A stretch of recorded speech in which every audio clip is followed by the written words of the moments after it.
నిన్నేనో ఇదిగో. అబ్బా ఏంటండి? ఎన్నాళ్ళగానో నిన్నో సంగతి అడగాలని ఉంది.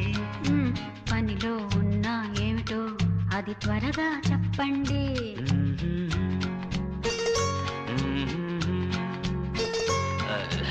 ఏకాంతంలో నన్నేమని పిలవాలనిపిస్తుంది.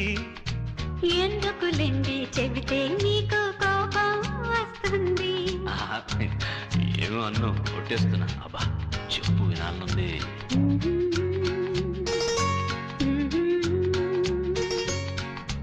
ఏమి సీత ఏమి సీత అందామనిదగా అనిపిస్తుంటుంది. అయ్ బాబోయ్ అదేం సరదా, నలుగురు వింటే పరువే చెడదా. వినేశాం కదా సీత సీత